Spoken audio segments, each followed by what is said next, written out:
Hey everyone, welcome to the Equanimity Podcast. I'm here with one of the co-founders of Equanimity, Anthony Townsend.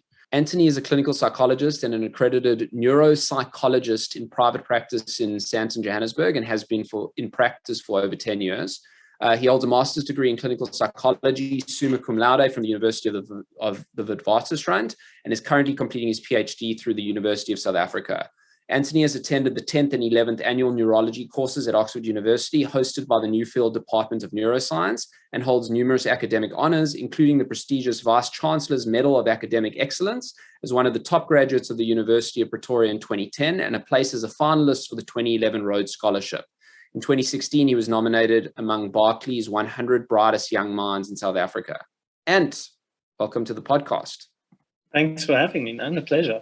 Or the show, whatever we're calling this. All right. So, the purpose of these talks is to let our future clients give them a window into who you guys are and what you're all about. So, I want to start off with your background. Can you tell me about how you were as a child, like in primary school, high school, and then leading into university? I actually got asked this very same question in the course of master's interviews to get selected as a psychologist, because of course it bears meaning where you kind of came from.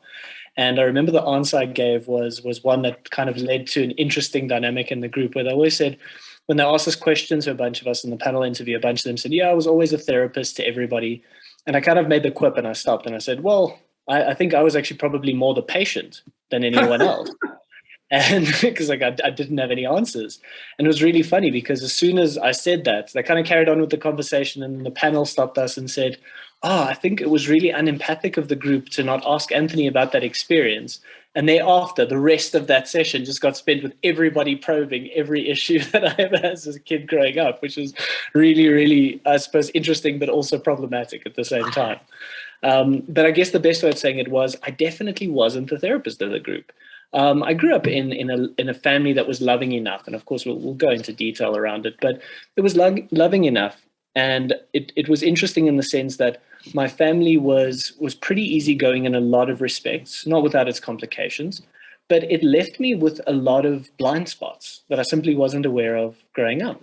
And I remember it left me with a lot of things that I didn't understand, and a lot of holes that I tried to fill with the wrong stuff, that eventually kind of led me on my path to being a psychologist, which I don't think was a surprising route for me to take.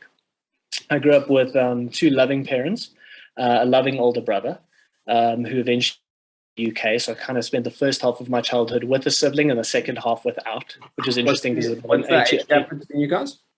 8 years. So He was considerably older than me, yeah. And my dad, obviously, as I was growing up, he was a pilot. So he traveled a lot. So again, it was kind of like sometimes he was there, sometimes he wasn't there. So there were times when I lived like almost with my mom and just herself, and then times when we were a 3-unit family and sometimes we were a 4-unit family, which I think led to its own complications and dynamics. We also, by virtue of my dad being a pilot, lived in a place really close to the airport. So it was a very different context from like my family was of a certain sort of socioeconomic status, but the people in the surrounding area weren't.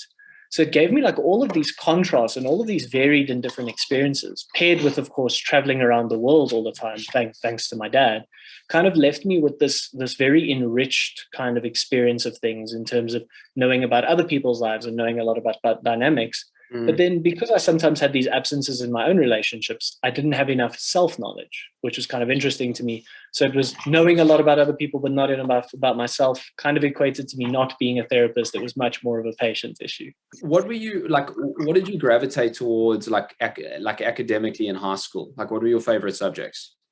So interestingly, I was academic, but I didn't gravitate to academics. I actually gravitated much more towards sports. Oh, yeah? So I tended to, like my whole life was always sort of provincial and national karate and squash and swimming and those sorts of things. But I did try and work hard in academics. I gravitated. I didn't know that. When I was speaking to Brad, I spoke to him about his martial arts background, because that's what he credits with sort of giving him a kind of centeredness. And I didn't realize you had a similar background, which is like highly unsurprising, quite frankly. Well, yeah, it did make sense to both of us because we'd actually never chatted about it, Brad and I, until the one time we were driving around and we discussed it, because both of us had been doing karate since we were tiny little kids. And I would agree, it definitely instilled a certain level of discipline and calm in me, because that's what it's going to do to you. But it's something, of course, I've carried forward in different forms growing up with kung fu and jiu-jitsu and boxing and all of these things. That was a big part of life. So sport was kind of much more pronounced in my mind. Although academically I was fine, I think I gravitated mostly towards the languages. So like English literature was a big part of growing up and a great strength of mine.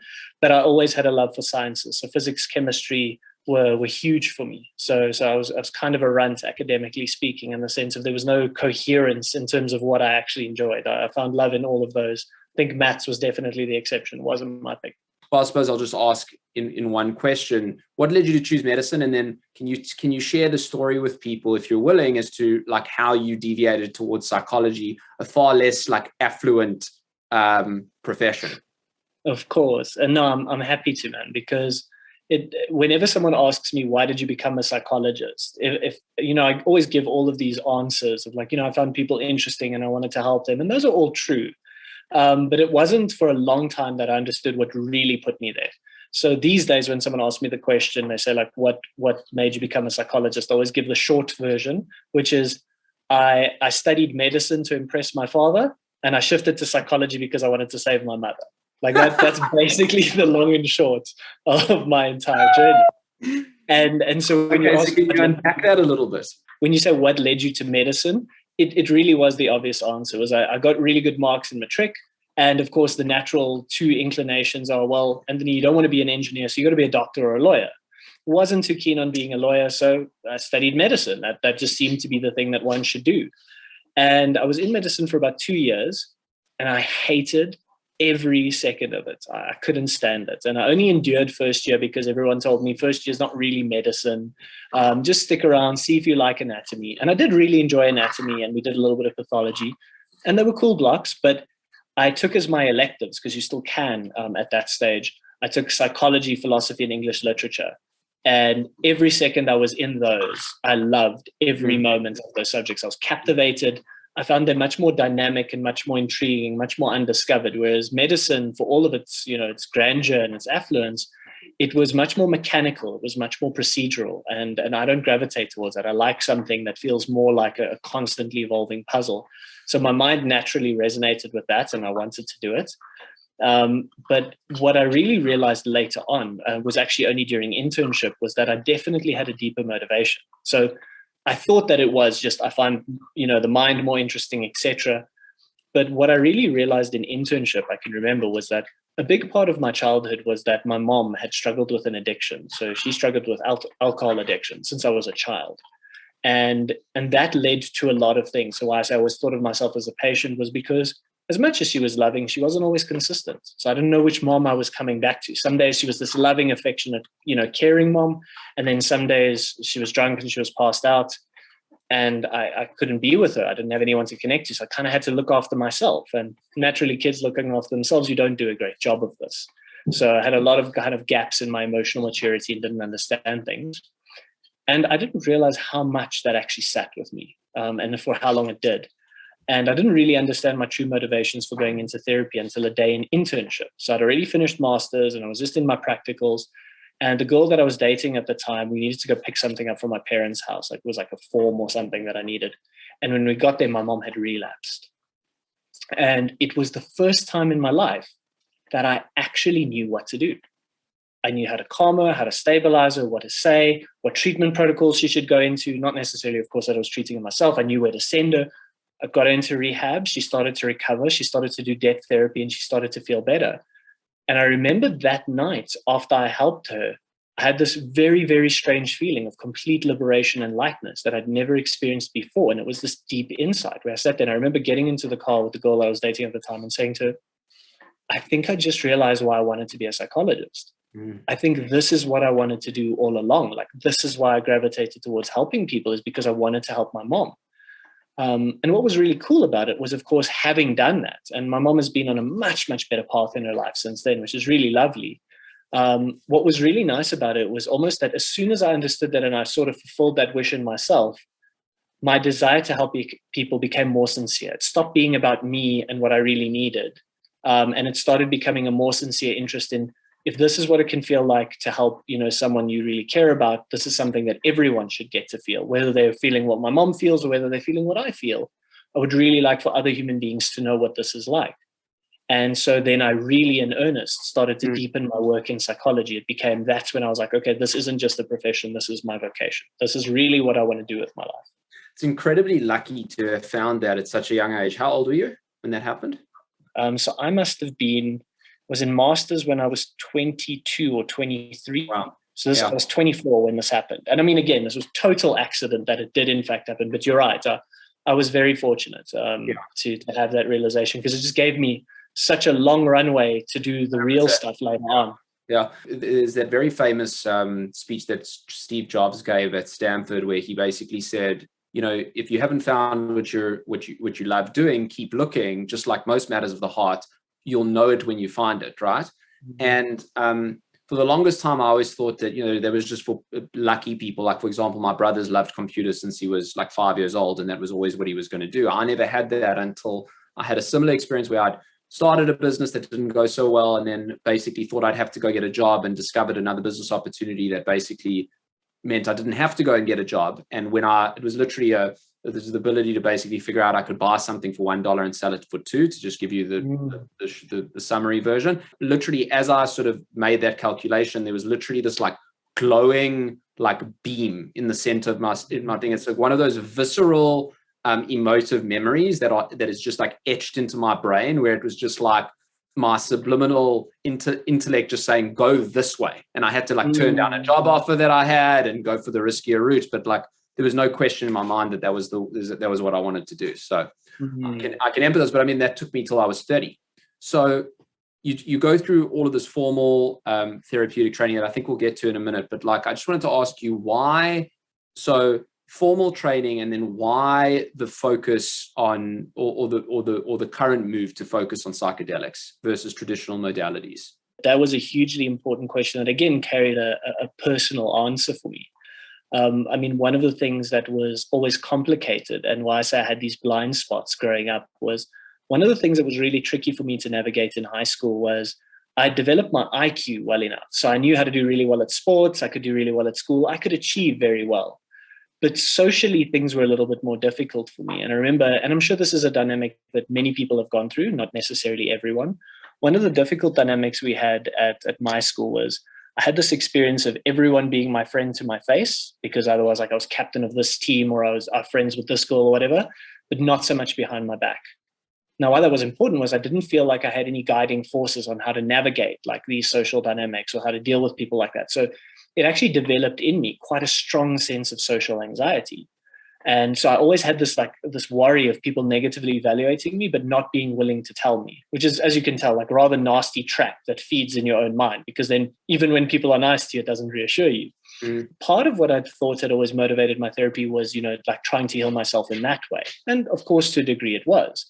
And so what I found was, as I learned all of these therapies, one of the rules I always had for myself was, I'm not going to trust in a therapy, again, purely on data. Of course, that's incredibly important to me to see that there's randomized controlled trials and scientific evidence, but I never want to recommend something to someone that I don't feel has carried any benefit for me anecdotally as well. I've got to feel that there's some experiential part.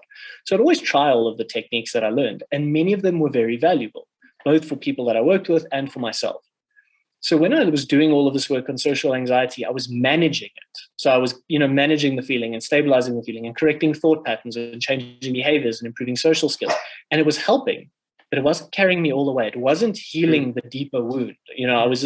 I was just kept throwing painkillers on it. I wasn't actually resolving what was treating the symptoms, not the cause, basically. Exactly. So you get a little bit of an alleviation from the monkey mind or whatever, but it would invariably just keep popping up, and that became intolerable for you. Okay. And of course, like, it was never enough, until at some point a group of trusted friends were willing to introduce me to psychedelics. They're like, listen, we're going to go have the psychedelic experience. We'd love for you to join us. And I remember the experience fondly. At that point, I think I just started practicing. So it's probably around 25. Oh, wow. 26. Okay, so late. Yeah. Yeah. And that's Yeah, and that's where best practice says you should start, right? When your brain's fully developed and yeah. Okay. Fortunately, my prefrontal cortex was ready for this, which is probably part of why it worked. And they were like, listen, I trusted them and I was like, cool, let's try this. And I had tons of theoretical knowledge about what psychedelics mean. And I always laugh because this was a total triumph of practical ignorance over theoretical, arrogance. It's like, I had no idea what this is actually going to do as much as I'd read textbooks about it.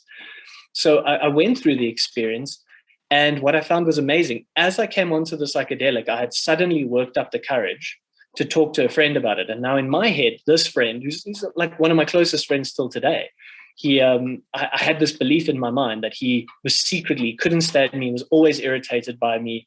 And I worked up the courage, thanks to the psychedelic, to walk over to him and to say this. And I said it while you were on the psychedelic. Okay, yeah. While I was on the psychedelic, we were like walking around together, and I said this to him, and I had the best experience I possibly could have. He looked at me and he stared me dead in the eye, and he burst out laughing in my face. And he just said, "What are you talking about? Like, are you out of your mind? Of course I don't think. Why would I ever do that?" And it was such an incongruent experience paired with the psychedelic that it just sunk into my head like immediately. And I kid you not, thereafter, for years, I didn't feel it anymore. Yeah. And it taught me this amazing lesson where, because I was just malleable and I was in a space where I realized I stopped taking myself so seriously, I stopped worrying about it. And for weeks afterwards, I had this thing in my head where I was like, always thought avoidance is how you make yourself safe. Avoid and you're safe, avoid and you're safe. And for the first time, I realized expose and you can be safe. That's actually a new way. I mean, that's classic psychological training, right? Of how you get over your fears is slow and gradual exposure. So you knew that intellectually, but it took a psychedelic to actually allow you to actually execute on it. That's exactly it. It was almost that it was the pairing of the experience with the psychedelic, because I'd done it slowly and gradually before. And it's really not to say that that doesn't work. It does. And I've walked people through that process. But this was almost like, instead of doing it slowly and gradually, I actually dove head first into it and like opened it up, because he had the moment. In that moment, it wasn't a check-in. It was like almost like I'm bearing my soul. Yeah. And because I was willing to dive in head first and have this experience, it broke through all of the barriers. It sunk in at a different level and it just stuck, because the gradual progressive ones I'd done before didn't do the same thing. And from there, I started finding that there was a unique quality to getting insights this way. And I started then to stop using them recreationally and tried them more therapeutically. Mm-hmm. And I found that when I did that for myself without having conversations with people, I just found I could. So the way I always describe it is, in therapy, I think you think about your emotions, whereas I think in psychedelics, you feel your thoughts. Mm-hmm. And I could experience it from the other angle of like almost feel through situations, which I found far more powerful in some respects and in some ways, and a very, very helpful supplement to the traditional therapies. So I just found it more powerful and potent in so many ways. It's just something that I have personally just appreciated about the human experience, is that knowing things intellectually and knowing things viscerally and like in your body are just two very different things. And I think people mature differently and whatever, but for me, it's taken me to get into my 30s to really internalize what that really means. You could have had that same experience sober, but and this is where I want you to talk to sort of like how the whole psychedelic framework is built and developed and whatever, but like it's the neuroplasticity. And this is me making assumptions, but like I imagine it's like you have this experience in a brain state where your brain is now more plastic, and so your previous assumptions are disrupted, right? But if you were sober, it's very possible that those kind of habitual thought patterns of constantly thinking people are talking behind your back may actually stay or more likely to stay, as opposed to if you're on a psychedelic where it's like, hold on, you have this insight and now you can kind of rework those thought patterns so you're not at their mercy even though they aren't true. That's exactly how it operates. I mean, I guess the common analogy used, and it's my favorite because it makes most sense to me, is that when you're sitting in everyday life or even in traditional therapy, when you're trying to change something, your brain is like a hard block of clay. And you and the therapist just sitting there chipping, trying to carve through these defenses and these thought processes, but it's hard work and you're only going to make so much progress. Whereas what a psychedelic does is it takes this clay and it heats it up and it makes it really, really hot so you can just mold it so fast and so quickly.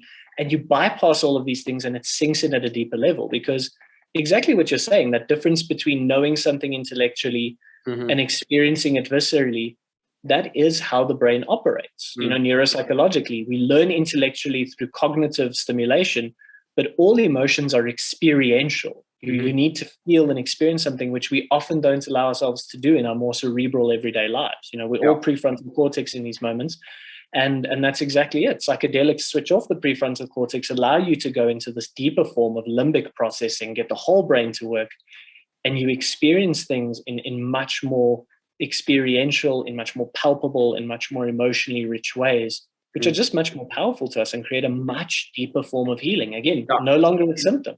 It's the root word of emotion, right? Which is to move. And that's what emotions are what get us to move. And maybe another word could be to change as well. So you can understand things intellectually, but unless you feel it viscerally and are motivated to move viscerally, it's highly unlikely that you're going to change direction in whatever isn't you're habituated towards. So, and I want to go to, so this was, I was telling you before we started recording that like I had a conversation with someone I'm in upstate New York now, no exposure to the psychedelic industry and no exposure to how these drugs work. And it was such an interesting experience for me because I was, I've been so enraptured in this industry for the last few years that I assume, and psychedelics are just like mushrooming, no pun intended, up around the world. That like we just assume that people really understand the sort of like basic fundamentals of these drugs and how they work and why there's so much excitement around there. So last night was a very stark realization of how many people don't really understand what these drugs are about. And one of the questions, for example, I got was like, but I don't understand, like, you get administered the drug once and then like you never do it again. And like, how does that create change? And like, I just don't understand how any of this works. So what I was hoping you could do is like, as if you're talking to someone who doesn't know anything about psychedelic therapy, right? The core, the one thing we say is that psychedelics are not a silver bullet, right? And I mean, it can mean a few things, but one is like, we don't just administer psilocybin to someone and be like, cool, like, great, here's your medicine, and like, great, all your problems are going to be solved, right? The administration of the drug and the experience of the drug is really just one very important but small part of an holistic therapeutic framework that the administration of the drugs needs to be sort of, buffered in. So can you please talk about, I think, set and setting, preparation work before the journey, and then post-integration work more generally. And then I'd like to get into like what we've built at Equanimity within that kind of framework. I guess, as you said, that the problem that a lot of people have is that they become evangelical about psychedelics. And as you say, they think that they can just take a psychedelic and everything will shift. And I think that's where the whole term psychedelic-assisted therapy comes in, where it's very, very important to recognize that the center stage is the therapeutic process. The psychedelic is an agent that's going to accelerate and make viable and facilitate a lot of the changes you're making, but it's couched within a broader therapeutic process. So one of the terms that I think is probably the best way of trying to put it all together for someone who's never, ever experienced a psychedelic is that we use a very particular word in this therapy. We use the word journey a lot. And when we use journey, it's actually not by accident, and it's not restricted to the actual psychedelic experience by itself. The term journey has to do with the fact that there are three components to psychedelic-assisted therapy. There's a preparation phase, an actual experience or a ceremony, as they sometimes refer to it, and an integration phase. There are three stages to your journey towards healing, recovery, inner self-discovery, or finding peace or equanimity. So phase one is that we need to prepare your mind, which is what set and setting is all about. So set refers to mindset. We want to help you understand both where you are in your life, but we also want to give you a sense of your whole life trajectory. Where did you come from and where do you want to go to? You know, we've often had conversations about the importance of planning.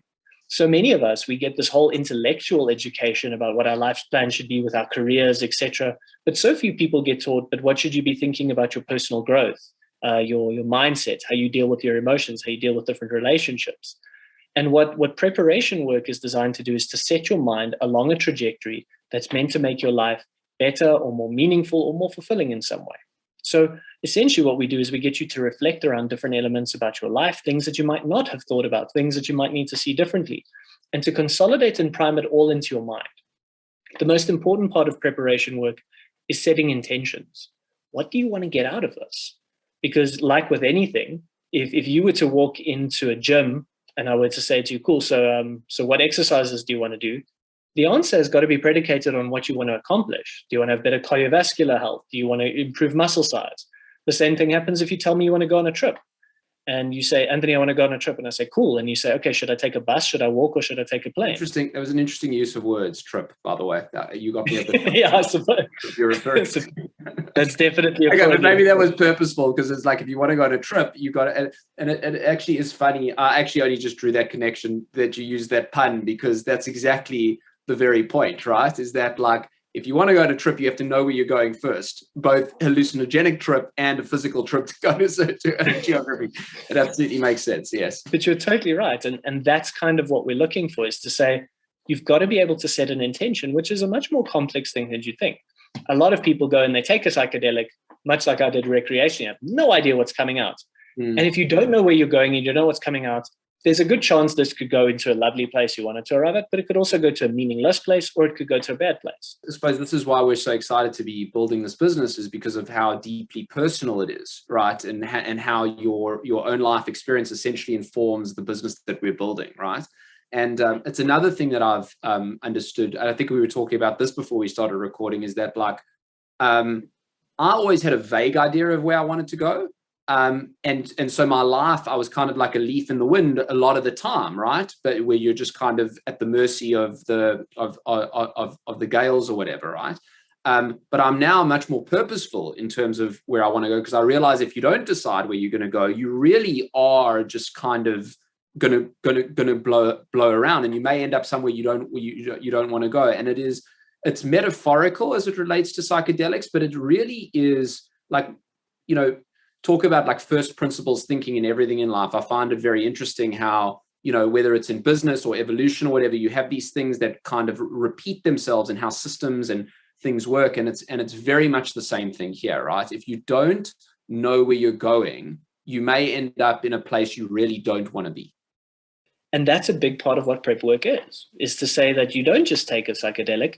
That psychedelic has to facilitate a journey towards something. And what is that thing you're moving towards, and how can you crystallize it and make sense of it? So the big part of the prep work is you create this intention that's founded on unique aspects of your life history, because of course, everyone will have different intentions.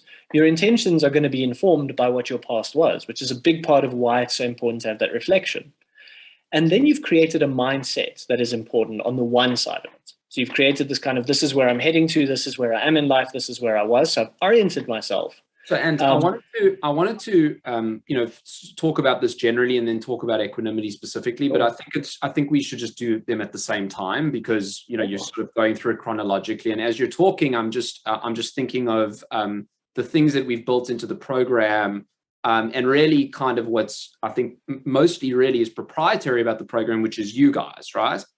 And so the reason I cut you off is because I personally have struggled so much in setting an intention of like where I want to go.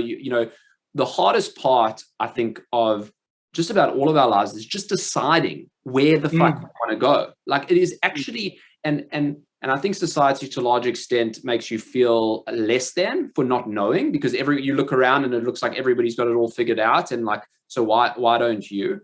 But even before the psychedelic experience, can you talk about like what kind of work you do with the clients to maybe help them crystallize their intention, right? Because maybe talk about just the autobiographical work that you're doing, and then the one-on-one sessions that you do with them, because I would imagine a lot of the times clients come to us and they say, oh, I really want X. And by the time they get through the preparation work, they're actually talking about that they actually want to explore Z.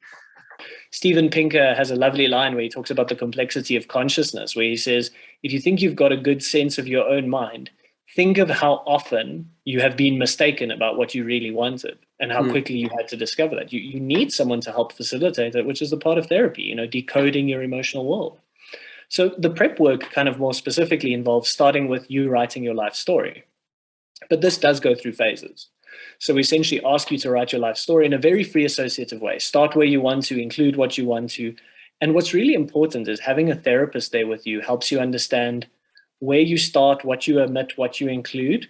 These all tell us about things that are going on in your mind. And this person kind of helps you identify certain blind spots, elaborate, ask certain questions. And sometimes that's asking of yourself. Sometimes that's asking of the people in your life where you already start to have conversations you've never otherwise had and start learning aspects that were meaningful in your own life that inform a huge part of what you want or what you're struggling with. Or when you say write an autobiography, right? So clients get given, is it a bunch of prompt questions? Like what are some of the questions we're asking? Because, again, personally for me, I'm shit at writing. I don't like writing. So how do you help facilitate that sort of autobiographical writing that's necessary? Phase one, as I say, is more free associative. So it literally says, write a life story. And then the prompts are about write it in any form that you'd like, include what experiences you thought were important, whatever sprang to mind. Don't worry about what doesn't. And here are a couple things you might want to focus on. So we talk about relationships, parental histories, intergenerational patterns, different things like that. What is your career, education? So it just prompts you to look at these things. And then the second part is intention setting. We say, okay, now that you've written this life story, which you're going to write so many different iterations of. And I mean, James, you're not alone in finding writing shit. I mean, a lot of people don't enjoy the act of it. So there are occasions where we'd say you're going to write it. For some people, they actually just record it, like on voice recordings, which it's just a lot easier. And you go through these different experiences, and it doesn't have to be in order, but it really gives the therapist a deeper sense of what you've experienced. Because, of course, the things you include are the things that are primed in your mind. The things that you omit might be things you're not realizing have certain importance. Some of them, of course, don't. But it helps you kind of get a gauge on things. I imagine you guys know what to look for, right? Because there's certain, I imagine there's certain high points in people's autobiographical or history that if they're clearly omitting something, like they didn't write about their birth of their child, for example, that is something where it's like, whoa, okay, so there's obviously something here that we need to get into a little bit more. You could help the client write about that in more detail and sort of then go through the psychoanalytic framework of sort of really getting to the crux of the matter and why it was omitted, which may inform the intention. That's exactly it. I mean, I had that exact experience with someone I worked with recently where he went and did phase one of the life story, and there were so many powerful messages, but there was a section that just didn't quite fit for me. And I just asked questions around it where I wanted to stand better. And we started having to elaborate on the fact that he'd had a marriage previous to this marriage that actually bore a son that he wasn't getting to connect with anymore, and how much that was actually a friction point. And in his traumatized state, he wasn't actually able to connect with this hugely significant part of his life, which without him realizing did later inform his intention. It's just actually a hugely important part of it because, of course, our minds tend to, cover things up and repress certain things because it wants to hide the true source of the pain because then we don't have to confront it, when in fact, that confrontation is exactly what's required. So it is. With a trained eye, you're able to see these things that become massively relevant later on because, just like you would with anything else in your life, you want to feel like you're working with all the information. And so you want to be able to get that out from yourselves. But that's why Freud said we need an interlocutor. You need another person who's going to almost audit that for you because you're going to trick yourself sometimes. So the autobiographical work, you then audit it, delve in deeper, and through essentially the therapeutic process, help to increase the chances for that person that they are going to set an intention that that's really most meaningful to them, or is going to have the biggest ROI, return on investment, for them. That's exactly it. And what you'll find is that someone starts with an intention and either the intention changes or they'll find that their intention becomes far more specific, which is much better. So they'll say, for instance, they'll start off by saying, I want to forgive myself. But, you're almost saying, but forgive yourself for what? And they'll say, well, I had this one experience. But then the more you go through the life story, there's a pattern forming. From all these different experiences you've been having, there's this pattern of who you think you are, where you think I've been a selfish person and I want to forgive myself for that.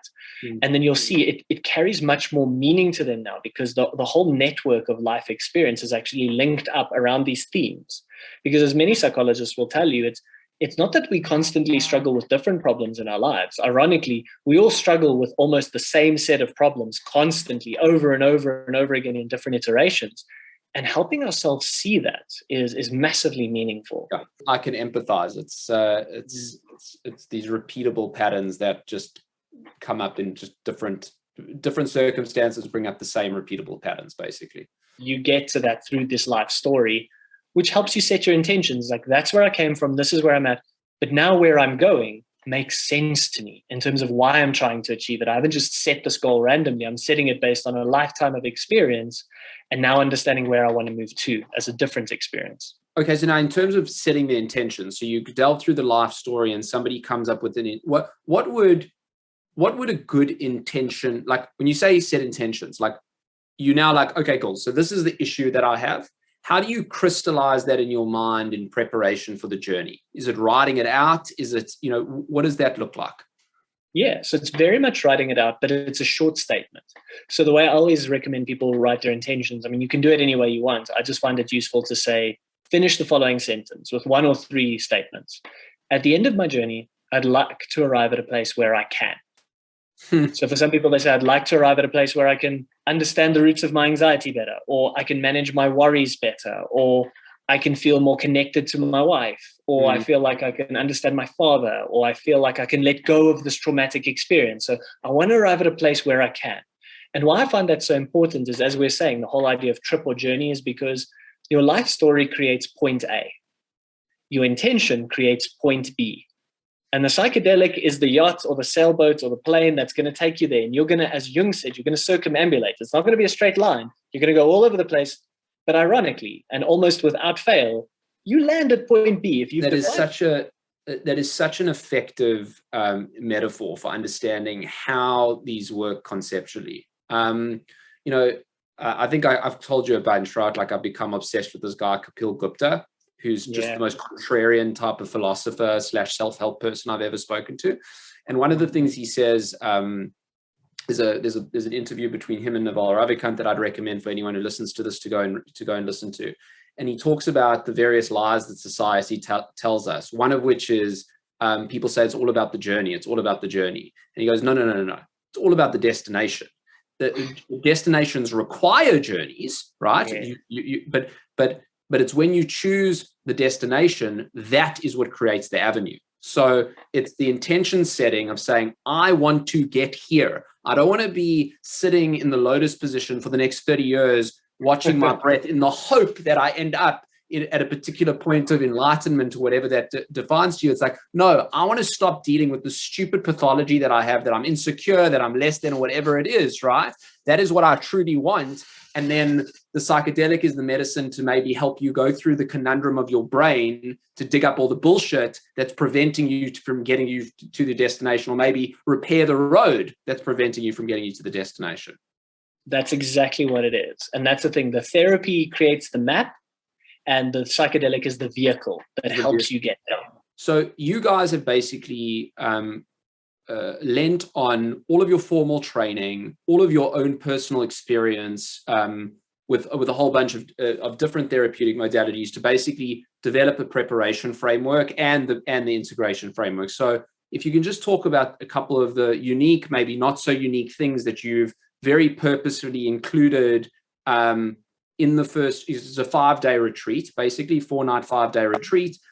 We're very proud of the fact that it's something that is a unique amalgam of, sort of ancient wisdom practices, hardcore cutting edge scientific stuff, and really the sort of deeper healing work that we've experienced in some of the psychotherapeutic traditions. So we really have tried to take the best of everything. And for that reason, the thing is entirely unique. Fortunately, from what we can tell, no one else has done something of a similar nature. And what we've really tried to create really fits on a few prongs. So the first of which is that we want to give people not only that individualized understanding of it, but also that there are broader understandings that can be useful to you as people in general, that mean something to all of us. And that's where our workshops come in. So for the first few days, you go through a series of workshops where we sit as a team and we walk you through a couple things. The first workshop is around the history and functions of psychedelics. By the time you walk out of that workshop, you have a deep and rich understanding of what psychedelics are, what they aren't, where they come from, where their psychedelic uses have been therapeutic, where they've been counter-therapeutic, the mechanisms of action, what they will do, what they won't do, so that you really understand the use of this particular medicine and all of its different properties, all of its different variations, so that you have a rich appreciation of it. You're deeply educated about the whole process, because knowledge is power, and that knowledge also creates safety, that you have a real sense of what this is. Mm-hmm. The second two workshops are about deeper things, the first of which is around what emotions actually are and how you regulate them, different strategies to equip you, that when you're in distress, when you struggle, when you feel out of kilter, you can actually bring yourself back to what some people refer to as your center. Like, how do I calm myself down? How do I lift myself up? But very powerful, simplistic techniques that we've learned through things like cognitive behavioral therapy and different forms of systemic therapy to help you learn to calibrate yourself. It almost gives you the user's guide to your emotion. Everyone gets a brain, no one gets a manual. So this kind of gives you just some quick life hacks that you can use. That's obviously meaningful both during the journey itself, but also in life in general. And then the final one is really about a broader perspective on how personalities form and the role trauma plays in it. So almost like, how do you become who you become? How do people form through adversarial complications? How do they form through enriching corrective experiences? And it almost tells you this guide of like, how do people become who they are based on these things? And with each workshop, you get structured exercises that actually apply to you. So we're deepening your reflections, we're deepening your understandings. And of course, these are things you discuss in your one-on-one sessions that really you start to see that you start getting a real understanding of things. It's almost like you stop scratching the surface and you get into really, really detailed aspects about your life and things you've never understood while being upskilled. So there's this very kind of like therapeutic, kind of formal cognitive process. And then on the other side, there's this very experiential. I was going to say that it goes back to what we were talking about earlier with, understanding something intellectually and understanding something viscerally. Both, it's not to say that understanding something intellectually doesn't have its benefits. It absolutely does have its benefits. And so you've developed a program which basically draws on both modes of learning, for lack of a better phrase. And that's exactly what we'd want, because as Robert Greene likes to say, you've got logic and emotion in the brain, and rationality is when you get the two to make the same connection, the same conversation. Oh, that's very cool. Okay. What about the cold exposure work, the breath work, yoga, meditation? How do these, how do these things fit within that kind of the cognitive learnings and in the preparation for the journey? So that's the beauty of it. Those actually represent the emotional, visceral, experiential side of the cognitive learnings. And we often find that the two complement each other rather deeply, because we do all this talking and all this explaining in the workshops, but it's in the course of these experiences that you almost see it playing out in a situation, which is really, really the beautiful thing. So yoga and meditation become incredibly important practices. Just again, they've become hugely important scientifically to us. I mean, third wave practices of CBT, of cognitive behavioral therapy, the more modern inclinations. We've got things like acceptance and commitment therapy, dialectical behavior therapy. All of these traditions that we're seeing are really powerful for people are grounded in basic concepts of breath work and mindfulness. And these ancient practices, we now have scientifically validated forms of them that we use, have really shown us power. And so when we do yoga, you're not just talking about finding your center, you're actually sitting in uncomfortable stretches where you're learning to do exactly that. You're finding your breath and you're almost leaning into discomfort rather than running away from it. As we're discussing, is actually a hugely important part of emotional life. It's like, learn to embrace a feeling, learn to be curious about it, learn to observe it, but we're actually doing that in that setting. And the cold exposure, which for me is one of my absolute favorite parts of the whole retreat, is exactly that, where you learn that your body and your mind is capable of so much more than you realize when you have this experience. I always see people walk in there timid and shivering and scared, and they walk out of it and they feel invincible, which is the most beautiful transformation to see. And again, it teaches you there's nothing to fear, because the central message of all therapy is learning you don't have to feel like you overcome anxiety by making the world safe. You overcome anxiety by learning you can handle whatever's going to come. The tragedy of life is there is a lot to fear. I mean, we all die, we all get sick, and that is the truth of life. But the beautiful thing, and this is from Jordan Peterson, another guy who I'm like a huge fan of, where he says, and it's true, it's not that the world gets safer. It's that you're a lot stronger than you think you are. And, exactly. and that really is true. And the stronger you get, the more you're able to just enjoy your life. Well, that's exactly what it is. I mean, the technical term in neuroscience that everyone uses for it is controlled incongruence. But what Peterson is talking about is the beautiful narrative that it is. It's that your safe place isn't out there. Your safe place is here. Like, you can handle this. You can grow in it. And that's what you see. When you go into yoga, you don't go into it and you think, oh, I'm comfortable. It's not. It's an uncomfortable process. You feel invigorated afterwards because your body and your mind was capable of more. You've grown in some way. When you go into the cold, it doesn't feel cozy, but when you come out, you're like, but I don't need that. Okay. Yeah.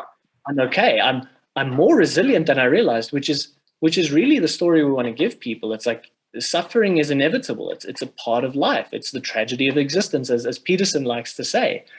But the beauty is what you're going to do with that.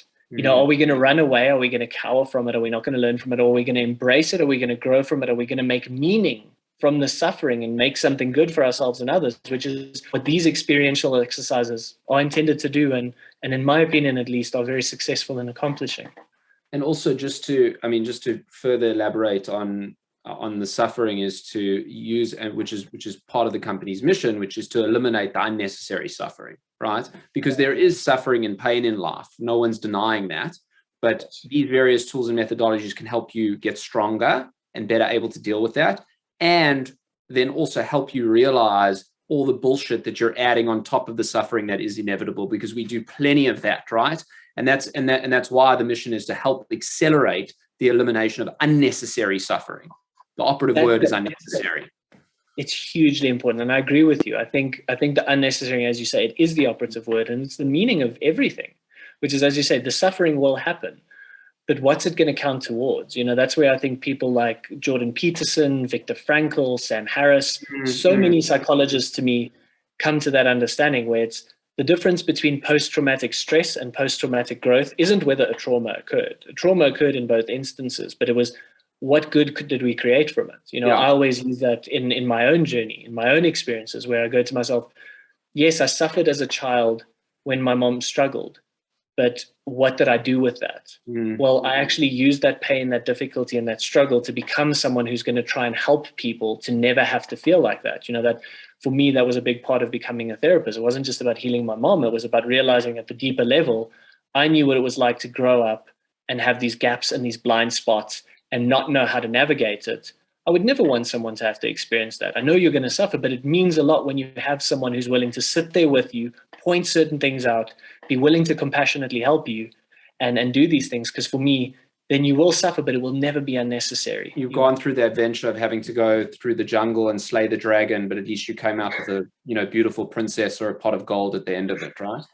That's exactly it, man. It also dovetails into the whole intention setting, not only for the journey, but the intention setting of your year, your month, your life, or whatever, because you are going to encounter demons and problems and suffering along the way. But if your intention is clear and you know what you're going towards, at least you have some direction, even if you don't get it. And if you do get it, then oftentimes it's worth it. That's exactly what it is. And you change the narrative in your mind. I mean, that's how you become the hero.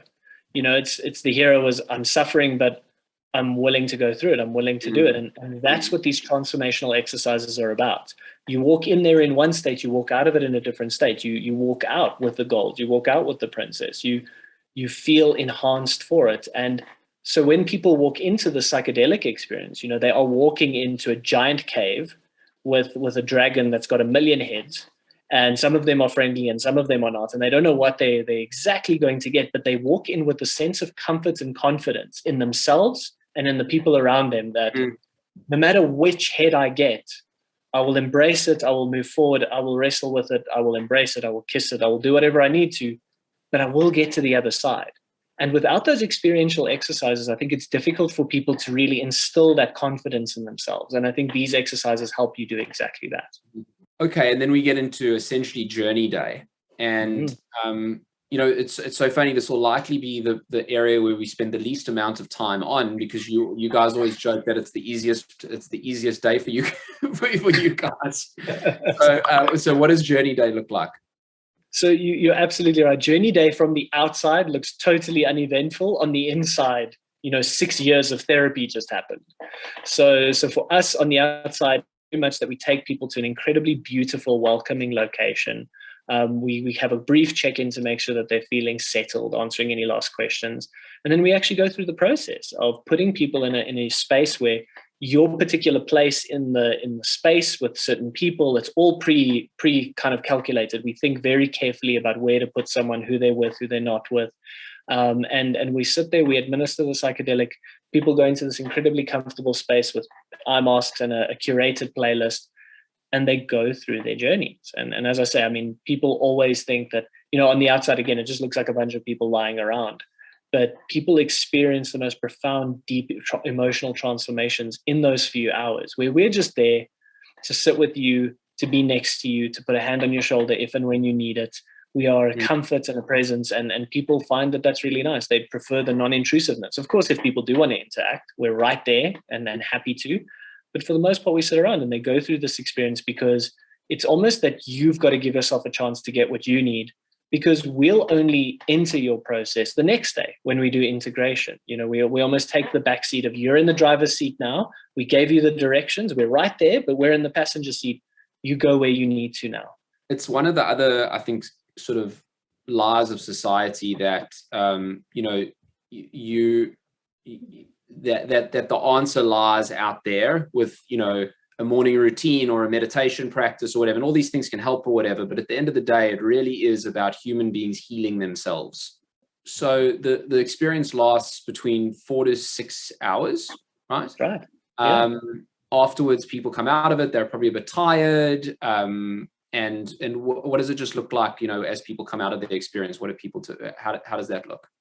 It's interesting, because I suppose with anything psychedelic, there's never a one size fits all. There's always, your unique subjectivity always comes out. So some people come out and they're tired, they're happy. I mean, that's the one thing that I suppose is generalized. We've never had someone come out of an experience where they weren't sort of glowing and grateful and happy.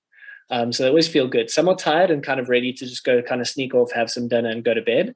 Other people come out feeling invigorated and they just want to party. And they just want to dance the night away. They want to do all these things. And then some people come out and they just want to connect and chat. So we just follow where people want to go. We usually kind of very slowly, at everyone's own pace, kind of go back to where they want to be. And again, we allow them to guide that day, where we're sort of at your beck and call and we follow your process wherever you need us to go. I just want to emphasize, as we go through this, it just becomes clear just the importance of having trained clinicians actually administering this kind of therapy, because there's so much nuance. Just like our lives, we're all unique little snowflakes, that people who have had the hundreds or thousands of hours in dealing with human beings and knowing what they need instinctually can just be very, very valuable, both in helping to craft your preparation going into it and identifying blind spots in your autobiography and really digging into your own personal issues, and then also how you deal with people once they've come out of a psychedelic experience. And then what I wanted to ask you about, Ant, these drugs are, let's just talk about safety for a second. The psilocybin, active ingredients, magic mushrooms, has been shown quite comprehensively to be incredibly, incredibly safe, incredibly well tolerated, non-toxic, and almost no sort of long-term deleterious side effects of the drug if patients are screened properly. So if you could just talk about maybe the screening process in case people are concerned about the safety, and what kind of disorders or histories you screen out of it. Well, look, it is an important consideration, because I recently had someone ask me, why do you feel so confident in all of this and why is it all safe? And I always joke and I say it's because we sort of stack the deck in our favor, because we're so conscientious about screening, because we don't think of it as a silver bullet. We know it, like with anything, it's going to be really helpful in certain circumstances, and we will not ever be irresponsible enough to let someone endure an experience that we don't think will be completely optimal to them. We simply wouldn't do that. And so there are a couple conditions under which we wouldn't do it. Naturally, anyone with any severe form of cardiac disease, we don't usually recommend it. If you've got a compromised cardiac system, these medicines have been shown to have a little bit of a toxic effect there. So we usually don't do it in that case.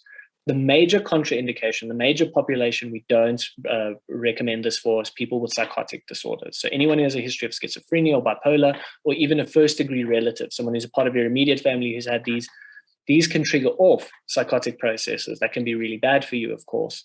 So we usually don't allow for that. And then the last kind of broader category is if you're dealing with severe emotional instability or life instability that you can't otherwise regulate. This kind of can fan the flames for you. We want you to be in a space where you're trying to heal things that have happened in the past, but you're currently in a more stable, calm space and you're able to navigate things.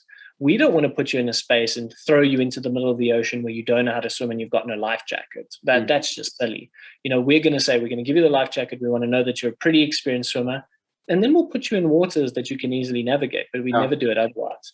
That refers to the set in the set and setting, that even though you're helping craft people's sets once they're on retreat and they're working with you, or even before they're on retreat and they're working with you, if you're in such a fragile mindset as it is, it's like you've got to kind of get your footing before we can kind of prime you to go and have a productive experience. So for people in those circumstances, we'll usually say, after having a chat and taking a history, we'll say, look, it might be useful quickly to spend a little bit of time in the more conventional therapies. We'd recommend which ones can be useful just to bolster that emotional regulation, or just to find stability and peace so that you feel you've got the right frameworks and we can explore at a later stage.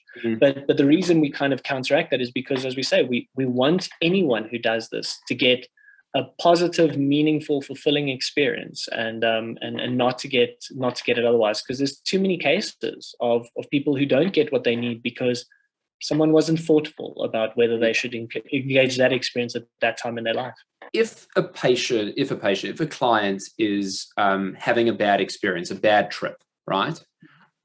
What are some of the things that we can do to either calm them down, bring them back down to earth, and just sort of not cause anyone any kind of experience that they're not signing up for? So answer number one is a very important thing for anyone who wants to go through this sort of journey to consider, which is, what is the definition of a bad trip?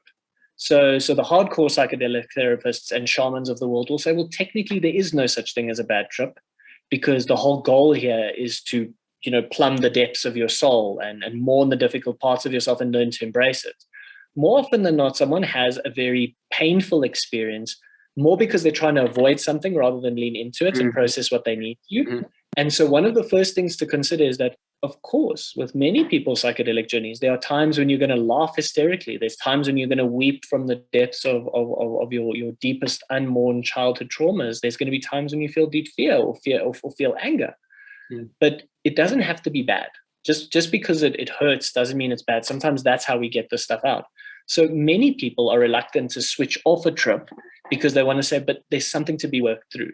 So the first kind of caveat is to say, if someone were experiencing that, we would first and foremost want to do everything in our power to help them navigate it through care and normal human compassion. There's no therapeutic technique in those moments of say, I'm here with you, and help them breathe and use all of the techniques we've talked about. But if someone was really insistent, and we felt, also as a team, we thought, sure, this is an unnecessary form of suffering. This is unhelpful.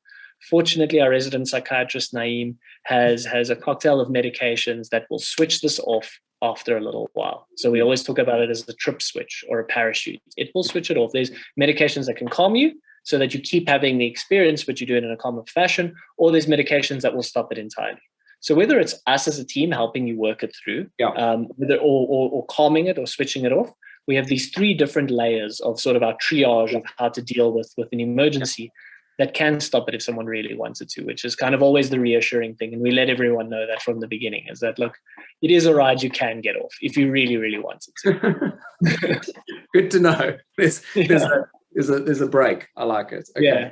Yeah. So integration, right, which is probably the most important part of the entire therapeutic framework.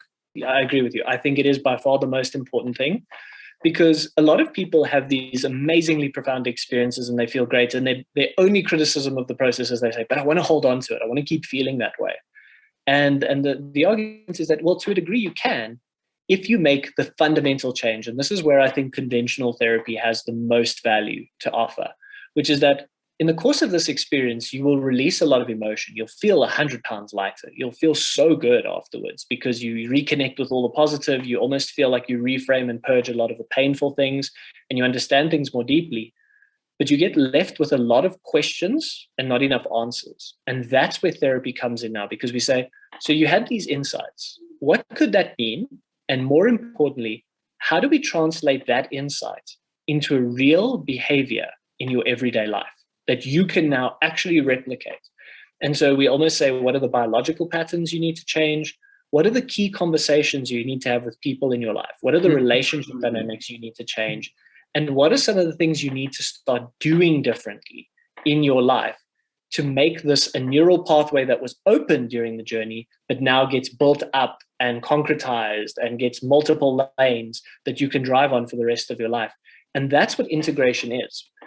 And what's really important is that when we do that, you almost come out of this with an actual action plan. So, you don't come out with just like a broad open insight. Someone might say, oh, you know what, for instance, someone I worked with recently where he really came to the realization deeply in the course of his journey. And he said, I realize now more than ever, something we've worked on in therapy, but something I realize really get now is how fearful I am of intimacy because of the pains that I held from my last divorce or from this relationship or that relationship. And he said, that's a really helpful insight. But how do we change that into an actual behavior? Like, what are we going to do about it? And what he really resolved to is he said, I realize now I've got to lean forward into my relationship. So one of the things he actually did a few weeks after, because we said, well, give some thought to this particular element. He said, I think it's time. I think I do need to propose to her. And I said, well, give a couple of weeks to thought, see how you feel. And after a few weeks, he finally proposed to her.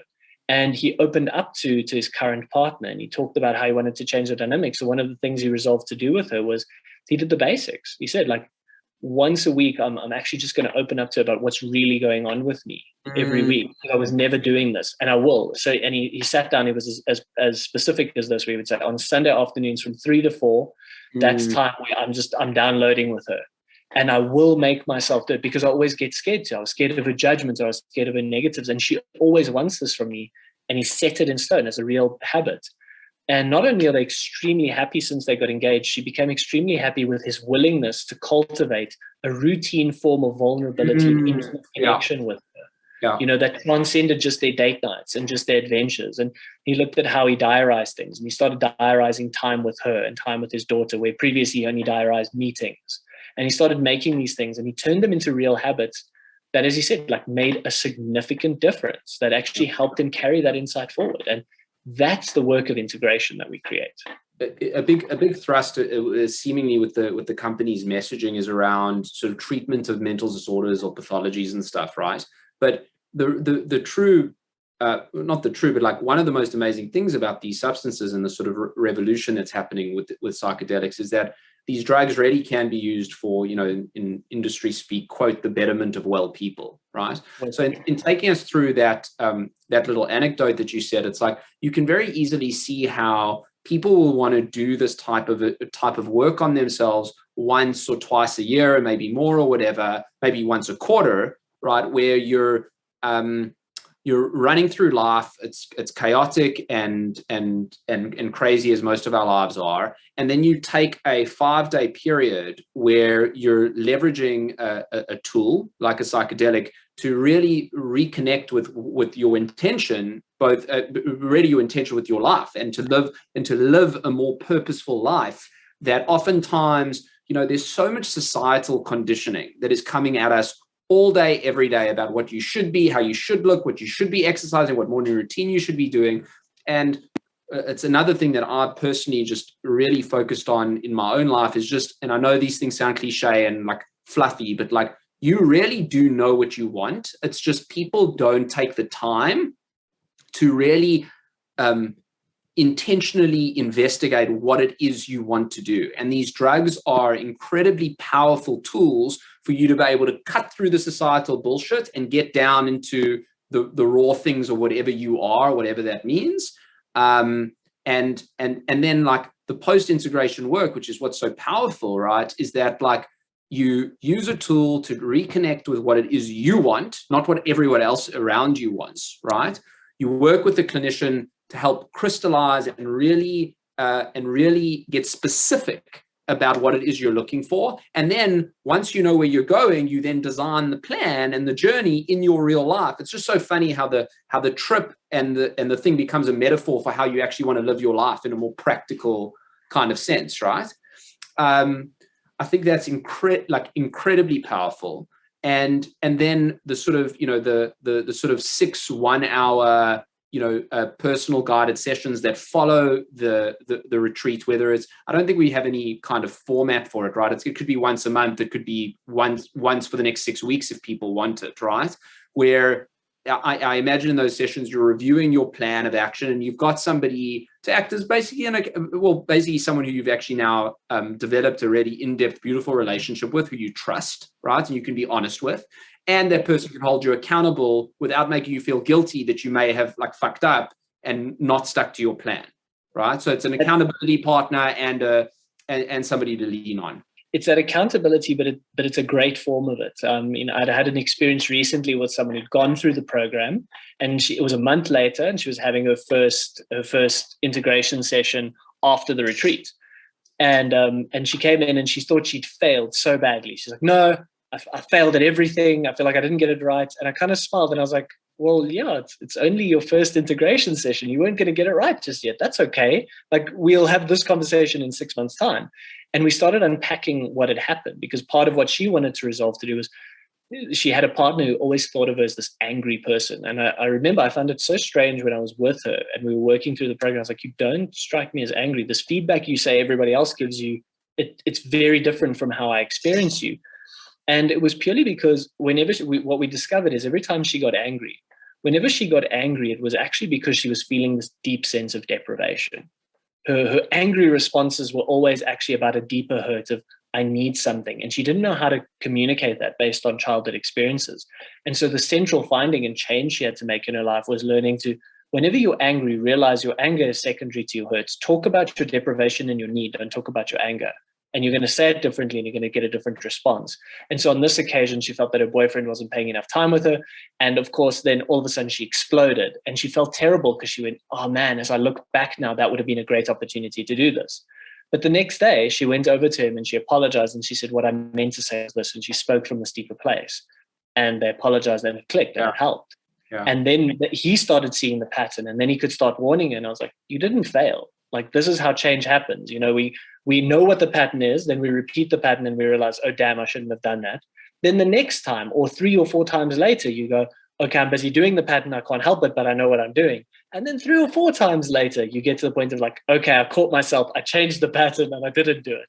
Just sort of going back to sort of, people potentially implementing this in sort of an ongoing kind of retreat that they do once or twice a year, is that you can go through an integration experience, succeed or fail to varying degrees, but having gone through that experience, your next journey may open up additional insights to help you be more effective, maybe point out that you're actually worrying about the wrong thing and you should actually be focused on this thing, whatever it is. It's really quite a beautiful kind of ongoing cycle that takes place.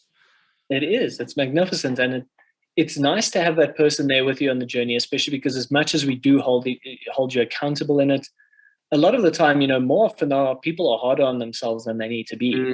And it's nice to be that person to stop and say, hey, listen, like, yes, of course, if you did mess up, sure.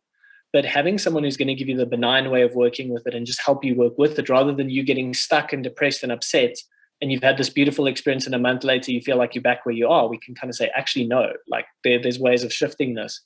And it gives what the psychedelic experience needs, because rather than just dropping in, having a retreat and then having this profound experience and going back to everyday life, you create something meaningful and beautiful that, as you say, you're going to build on the scaffolding every single time. The other thing that I want to emphasize is that, like, the development of this company is really a health and wellness company and not a psychedelic company, right? Psychedelics are one tool that are sort of in line with our mission, currently the most empirically verified therapeutic methodology to try to achieve our mission, right? Mm-hmm. But I just want to talk about some of the, so I think, like, in terms of a plan, it's like nutrition is something that just doesn't get, I think people are getting more into it now and understanding that what we put into our bodies, just like you take a drug and you have an experience, depending on what you put into your body, you're going to have a different kind of experience. Exercise, meditation, breath work, cold exposure. Those sleep are another big one, yeah. So, excuse me, and sleep, absolutely.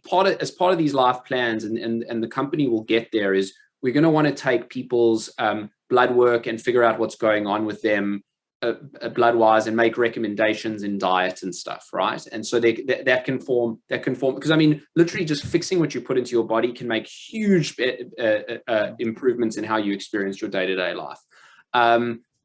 Exercises like cold exposure can neutralize anxiety in like 2 minutes or whatever. So we in helping to craft people's plans, you know, and also with this brain that is now, as you were referring to, this sort of you know, this thing where clay's been heated up, it can be molded or whatever.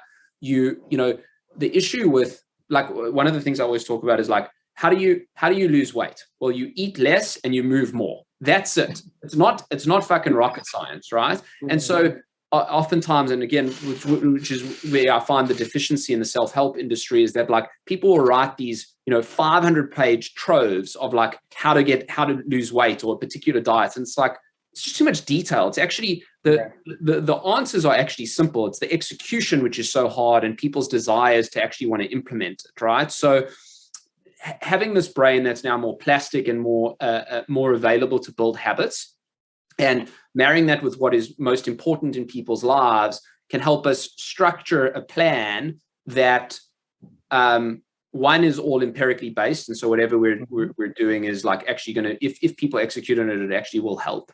And two, is molded to both what they actually want, because if a person doesn't want to change their diet, there's no point of working on it like a 50-page diet thing with them, right? And you can, but you've got, what I like to say is, it's like, we've got this, like, people heal themselves, and our job, I think, is to provide this sort of smorgasbord of therapeutic modalities, practices, nutrition advice, whatever it is, right? And tools to remove the friction to allow people to actually execute on those things. And then people need to design their own life journey accordingly. We're not here to tell you to do anything. It's totally co-constructed. And that's the beauty of it, because that's we're there with expertise. And like you said, not all of it is applicable to everyone. So if we give you this big one size fits all, it's not going to work. Our process is, we're going to uniquely tailor it according to what you need. You're going to take what you value and what's useful, and we're not going to worry about what's not, because then we've actually streamlined the process, and we've created this bespoke,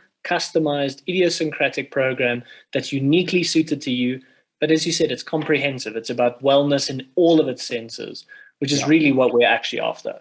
Part of the problem Equanimity is going to look to solve over the coming years is how we scale such a bespoke, tailored methodology. I mean, for everyone's benefits, we're deliberately starting very high end, very premium, very one-on-one, very bespoke, so that we can sort of really dial in what works and refine it. And from that foundation, we will then be building tools and content and media and stuff to scale the learnings that we've had that don't require sort of a one-on-one approach. But that's down the line. I wanted to ask you, how do you view the role of, like, quote, spirituality in this kind of work? Because we're talking very science-based and whatever, but, you know, as you talk about these things, you can't help but sounding spiritual and philosophical. So how do you view the role of spirituality? I think it's hugely important, because of course that's a paradigm most people work from. As you've mentioned, I'll never deny my empirical roots. I'm a scientist through and through. That's how I think about things. But I guess my answer to it is actually based on the way psychology evolved. So what a lot of people don't know, everyone knows the name Sigmund Freud, and they know he came up with psychoanalysis. But what most people don't know about Freud was that he was first and foremost a neurologist. And in 1879, he wrote a very, very important paper called A Project for a Scientific Psychology. And in it, he writes, he says essentially the following. He says, I'm a neurologist. I'm trying to understand the brain, but technological limitations are such that right now, I can't prove biologically and scientifically what I want to see. So I must venture into the realm of metaphor. I have to, as a point of reference, talk about these things in symbolic, abstract ways, because I can't do it with the technology that I have right now, which I thought was very, very perspicacious. He saw ahead of what was going to happen. And of course, subsequently, we've seen a lot of scientific data said, no, there's a lot of value in what he was creating. And for me, that's how I see psychoanalytic ideas. That's how I see spiritual ideas in this work. I just want to say, I think there are very suitable biological and scientific groundings for all of the concepts we have spiritually. And I think for a long time, we have very much had to rely on these things as useful abstractions and metaphors that have been very necessary to create an explanatory framework that we couldn't otherwise substantiate. And that's not to detract value from them. I think they're very useful concepts. But for me, a lot of what we're seeing spiritually for people is now getting captured in the realm of biology, of neuroscience, of behavior. We're creating a language that's built on observable data, that's palpable, understandable, and can be systematically understood and analyzed.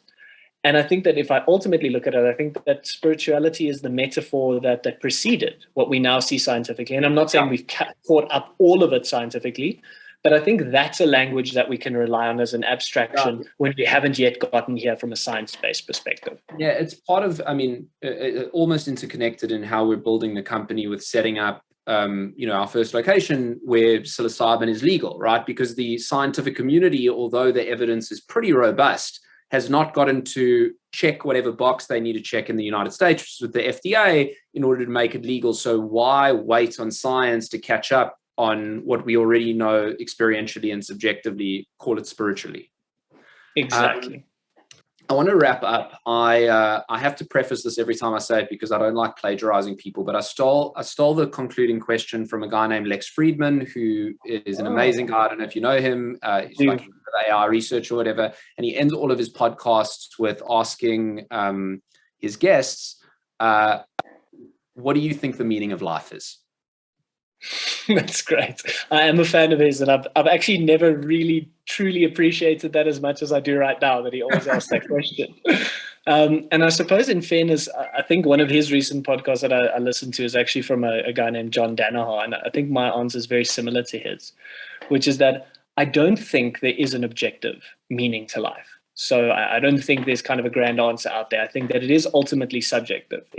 You're going to choose the meaning. But if you're asking me my particular meaning, not ironically, it is exactly what our company's meaning is. It's what our goal is. I want to be a big part of eliminating unnecessary suffering in the world. I think that the most meaningful thing that I can do is try and create as much happiness and fulfill as much potential in myself and give that to people I care about, whether they're family relationships, whether they're people that I work with, whether they're friendships, whether they're colleagues, whether they're clients. I want to create a space in which people feel that they can create as much happiness and fulfill their potential, what Aristotle liked to call eudaimonia, where you get the best of yourself while enjoying yourself. I want to create a space where we suffer only in the pursuit of enhancing ourselves and others. That's really what I see as the most meaningful thing I can spend my time on, which is why I do it.